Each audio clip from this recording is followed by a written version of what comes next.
Assalamualaikum warahmatullahi wabarakatuh. Shalom, Om Swastiastu, Namo Buddhaya, dan salam kebajikan. Perkenalkan, nama saya Yoris Saputra Tamuliling dari Prodi D3 Teknik Pengolahan Migas. Saya akan mempresentasikan tentang sistem kerja boiler dan efisiensi.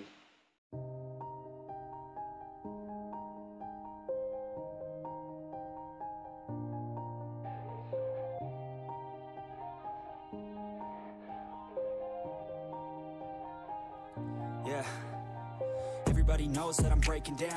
Everybody knows I ain't faking now. Everybody knows my heart's vacant now. Yeah, she hates me now, I made mistakes but now I don't ever wanna be alone. I don't really ever feel at home, on my own, in the zone.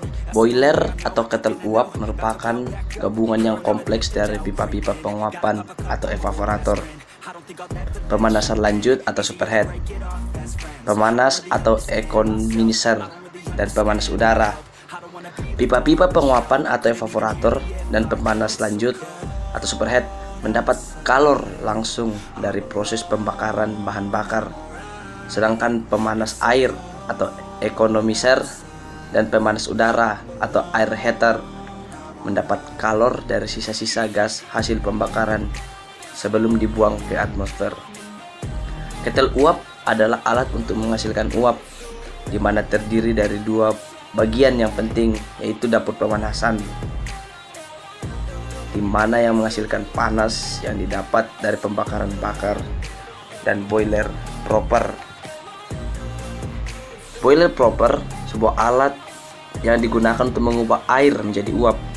Uap atau fluida panas kemudian disirkulasikan dari ketel untuk berbagai proses dalam aplikasi pemanasan.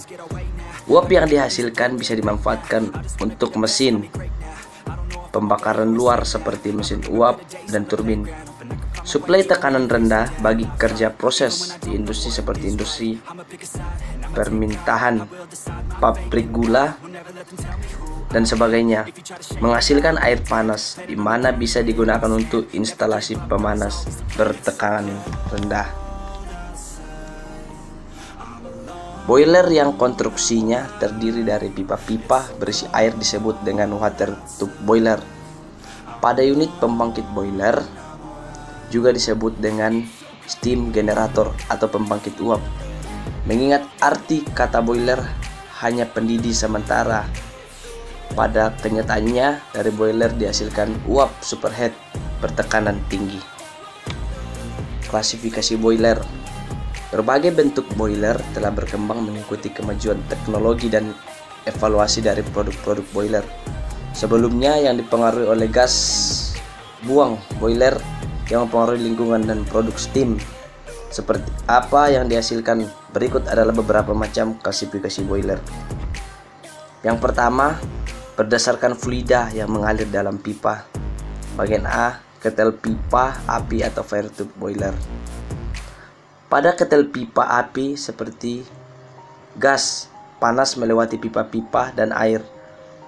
Uapan ketel ada di dalam sel untuk dirubah menjadi steam.